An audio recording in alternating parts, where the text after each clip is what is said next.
Hi, I'm Sean Shepard, and welcome to the Power of Five. The Power of Five brings together 5 behavioral change specialists from around the world to talk about topics of interest to you, hopefully, mostly about leadership, especially during these challenging days.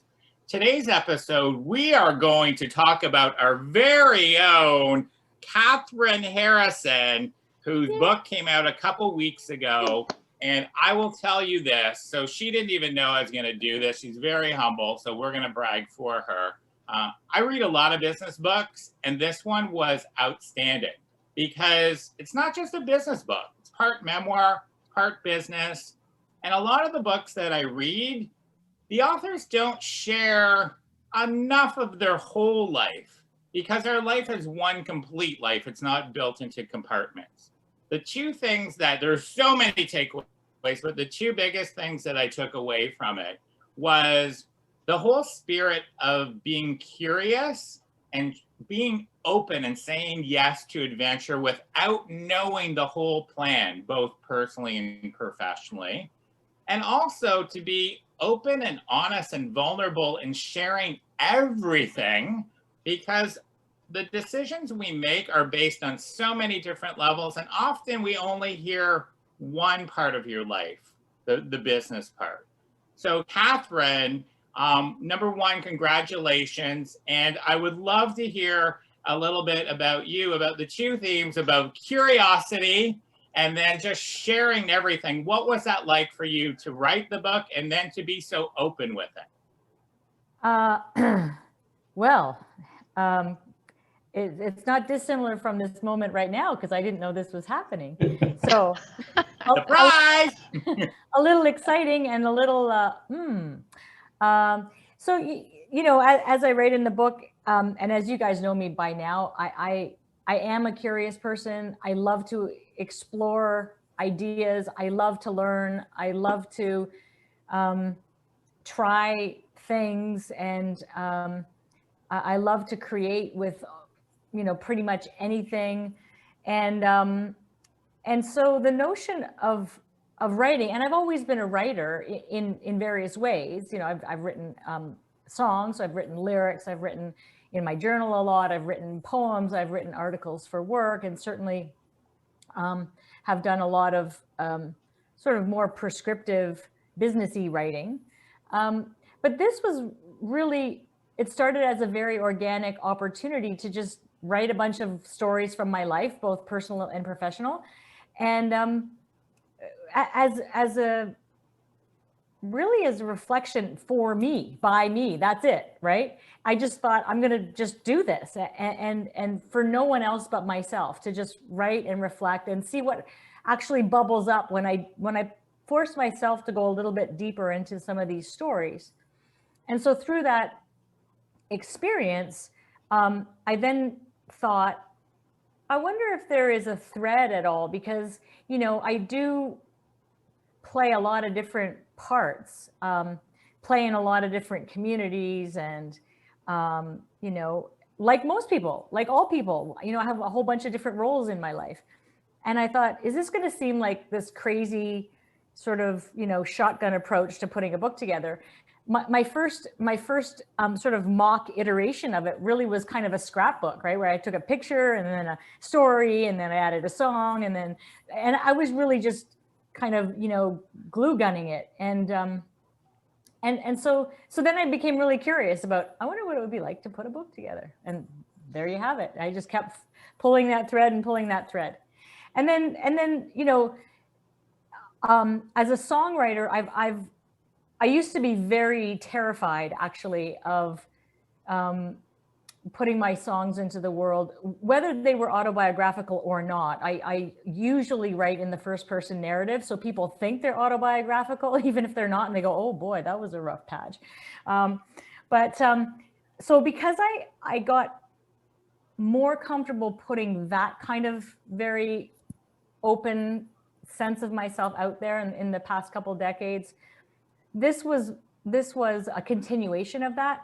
But I will say that the night before it was like hit send and go to print, and all of a sudden this will be a book forever that anyone can actually pick up and read, I had a bit of a nervous breakdown. I was like, I want to rewrite the whole thing. I take it all back. I think I might have texted Todd, and because we had been talking earlier that day, and I texted my editor and I was like, I'm not so sure about this whole book launch thing. Can we just maybe we should start over? So to answer your question is still, and that's when, as I've told other people, that's when the desire and the need for connecting and, my connect, create, communicate, but my need to be authentic and to be free and to just say it overrode my very hardcore fear that was banking up against that, Yeah. But I mean, I'm obviously, in hindsight, I'm happy that I decided to hit send, and I really appreciate all the support, and you've been a real champion. So thank you for that. So when we talked, it was probably late in 2019, you were kicking around this idea of a book, or at least had some thoughts about it. And it wasn't until 2020 started, and then obviously COVID hit, that you kind of put the pedal to the metal. Can you talk a little bit about how you took what has ended up to be a crazy year, kind of a horrible year, and turned it into something good? Yeah, like many of us here, and possibly like many of us out there, we have a whole laundry list of things that we want to do, either that we do, or that are like, if I had the time, I would do this thing, or when I have a little break, I will do this thing. And so this was this thing that while I was traveling and when I had free time in 2020, which was going to be a busy year, I would continue to work on this book and see what happens, And then when COVID hit, and it's like, and there goes the business plan. I thought, okay, well, I'm just going to bring this. I actually pulled money out of my RSP, which is I think it's called a 401k in the United States of America. I don't know what they call it in Australia land. I thought, you know what, I'm just going to pull out some savings and just assume I'm not going to make a cent with my company right now. And I'm just going to focus on this book. And then early on in that, I had a manuscript, and then I was considering how I might learn all of the bits and pieces of self-publishing. And I hate details, so that became really painful for me to even consider. Oh my goodness. And at that moment, an angel from Vancouver, who runs a book company for nonfiction authors, showed up in my life. And I was like, yeah, I want you.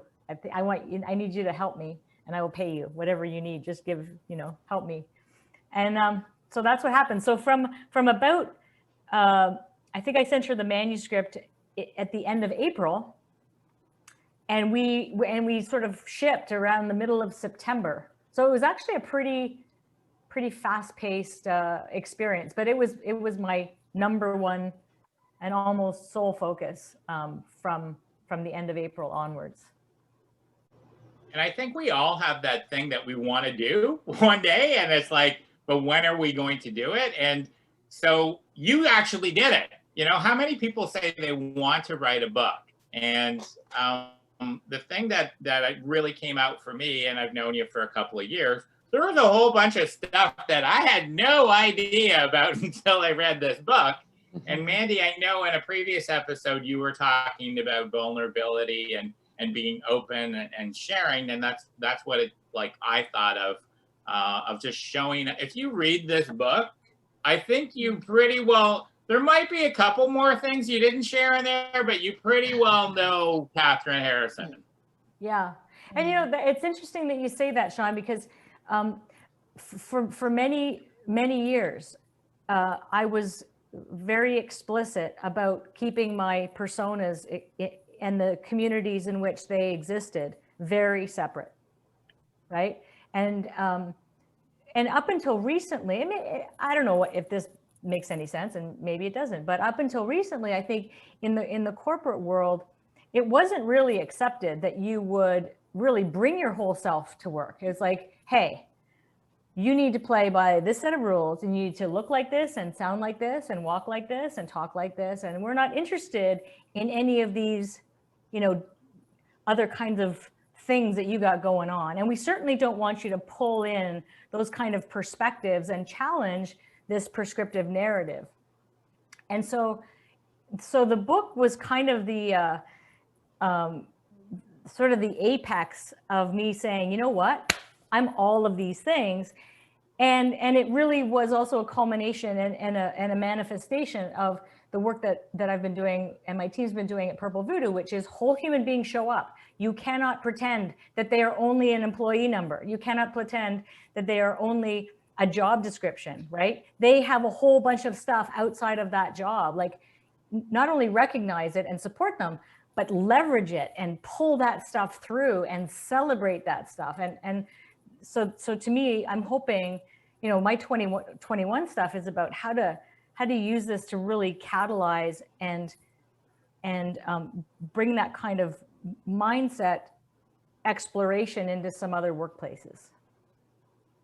Yeah, it certainly changes. I mean, I know that, well, I wrote my book back in 2011, and I think one of the things that is really quite challenging, I'm not sure if you felt the same, but and particularly like you were saying about turning up as whole self, and obviously a large part of my whole self was working in a very big corporate, and some of the damaging experiences that you had, but you don't want them to come across as negative, but more as a growth experience that you had and what it's made you.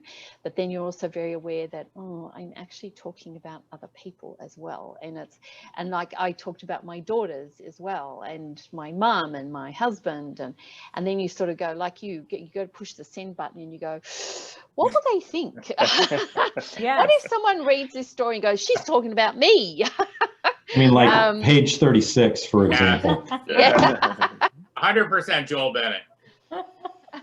And that really does, like you said, Sean, about vulnerability. For me, that's the most vulnerable you can ever feel, is when you put your story out there and you think, well, now anyone can read about it and you can meet people and go, oh, you know that story you shared, and you just go, I didn't really want to talk about that story with you, actually. You know what? Very different. That happened to me just the other day, and it was very interesting. Because it really made me quite stressed out. It made me quite anxious, because all of a sudden they were saying, hey, so I was reading, you know, I'd like to ask you a few questions about this. And I was like, ooh, okay, wasn't really, you know, on the one hand, yes. And on the other hand,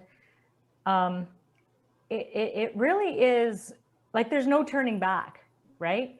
And some of the, you know, the people are real. The names may have been changed, but the people are real. And so it can be a little anxiety invoking and also liberating. Like, for me, it's a goal of mine to live as freely and as fully as I can. I don't know if Anthony Hopkins was the first person, or I don't know who really it should be attributed to, but I remember him saying, what other people think of me is none of my business. I would love to get to that place and just like totally dig that. I'm not there yet, but I would like to, because then it doesn't matter how they perceive it, or how they, you know, people will contextualize the stories even through their own lens of experience or memory or whatever. So it's interesting. I'm curious about that text that you sent to Todd just before it went public. And Todd, like, what did you do with that? Any words of wisdom you want to share? I had never seen tear emojis before. No, you know what? It was funny. Catherine, it was actually a phone call. Catherine had reached out and said, you know what? I was thinking January, you know, that's probably a better time to launch you know what, or February, you know, like, because January there's so much going on. February is a good time to launch it, but you know what, then Valentine's Day, maybe March is a good time, right? And she just kept going and going and going, and until it's like, just publish it, just hit send. Yeah. And so then I asked him, I said, so what do you think? He said, Do it now. Just send it, right? And we bump up against this all the time in our work, right? Of people who are just like, they're looking for the perfect moment for things to happen. What's the perfect moment? And there never is a perfect moment. It's just send it out to the universe and it's going to happen, right? And you did, and it did, and it's fabulous, and congratulations, right? And this is the glory that people get to see when they actually just step into it and go, okay, now is the moment, right? Yeah. It's amazing how courageous we have to be when we just want to be ourselves, right? Like that whole, I'm going to be authentic. I'm going to talk to you about my life. I'm going to talk to you about what I've learned and where I've fallen down and where I've gotten up. And quite often we have to be most courageous when we want to do that. We can do it for everybody else, but for us, it's a lot tougher. Yeah, no, it would be different even if you wrote a book of fiction, right? Like if you're writing about someone who went through these experiences, it's not as vulnerable, right? As putting yourself out there. And you know what's interesting? I considered that a few years ago when this idea was just bubbling. I thought, well, maybe I'll tell like I do in my lyrics. I can craft a narrative and I can insert all these autobiographical things. And then I'm like, yeah, I'm not a novelist. Like, that's not my jam. I totally respect people who can do that. And I just know that that's not my skill set. So. But the interesting thing that I think you might find, Catherine, which is something I found, is that once you start putting it out there, then what will happen is serendipitously situations will arise that will challenge you to keep putting it out there. Yeah. And you go, oh, but I'm not sure I want it to be that authentic. So one very simple example for me was I was picking my daughter up from the bus stop, and I'd been doing something at home, and so I had my hair in a ponytail. I was in bare feet and daggy old shorts and a paint stained t-shirt and bare feet. And she said to me, we have to go to the shopping center that was close to us because she had to get something. And I said, oh, do you really need to get it now? She goes, yeah, no, I do. And I said, okay. So we go running into the shopping center. One of the heads of ODHR in one of our big clients lived in the local area. As her and I went running in barefoot into the center, I went bang straight into her. It's like, You mean like without footwear at all? No footwear. Do they have no laws in Australia? We often walk around in bare feet in Australia. Like, Did anybody drop glass in Australia? So I landed up saying, hello. Hello. I won't say her name. And sort of just thought, well, you know what? This is me. This is what people do. Absolutely. And if you don't like me, then that's okay. I'm not for everyone. I get that, but that's who I am. And I just found these moments kept popping up, where it's just like, well, yeah, just own your stuff, Mandy. You say you want to be authentic. Well, be whole, be authentic. Yeah, and it's not like you showed up like that for a keynote, right? I mean, you're like, hey, this is me with my family. Bad idea, though. That's a bad idea. Yeah, I mean, I gotta be honest. Double down. If you're gonna go there, double down. I gotta be honest. I facilitate in my socks, so. But when you go and work in Australia, you got to take those socks off. I'll say for me, Catherine, similar thing, and same as Mandy. For years, I would show up in the hockey locker room as True Sean, swearing, everything else, like no edit. And I thought I couldn't do that in the business world. I couldn't do that corporately. And now that's all I do. And I bought that lie for so many years that I couldn't be and now, hey, I'm having socials and dropping the odd, 4-letter word.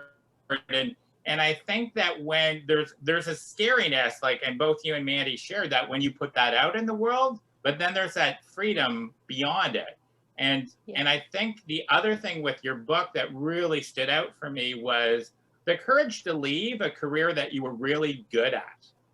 And because I hear that so much with executives that, well, I don't really like this, but what, the money's good. So can you tell me, how did you walk away from a booming pharma career? It was many years in the making in terms of my own golden handcuffs, because to your point, there was always a part of me that thought there's a lot that aligns and there's a lot that does not align. But to our earlier conversation, but it's not the right time. It's not the right time. It's not the right time. It's not the right time. And you know what? I'm actually extremely grateful for, and I don't regret one moment of being in that career for a long time.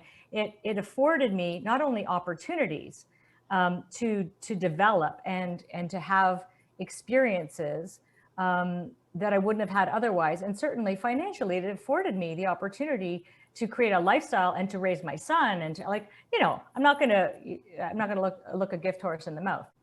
But as I think I may have mentioned in the book, you know, sometimes really, really tough negative experiences happen that really are an absolute gift. And that happened. You know, in the organization, there were a series of events that happened around me and to me. And I thought, I'm out. I cannot represent this organization anymore. I had people who reported to me, and I could not lead them authentically and from a values-based perspective as things were happening. I was like, I cannot do this and look myself in the mirror because I was starting to feel like a real hypocrite. And I got to the point where I just did not respect the, you know, some of the stuff that was going on. And it was extremely difficult. Like, you know, it's easy to encapsulate it in a 70-second, like, hey, it was really tough. And I mean, really, really difficult. This situation that ultimately led to me saying, I'm out. It took me probably 6 months to figure out what I was going to do with my life because it rocked my world. And I had created an identity that I worked as a corporate professional in an industry, right? And that I worked where I had a certain revenue stream. And we create these identities. And so my whole belief system and my belief system about the corporate culture was rocked. Yeah, it took a while to figure out what I was gonna do, but I did. That was 8 years ago, actually. And it was amazing. And I really do think that it's a timely read for everybody, especially during these challenging times. The being curious is the theme. I hope I didn't give away the whole book, but when you step into the unknown and you say yes when you don't know the whole path ahead, there's a lot of beauty, and that takes a lot of courage.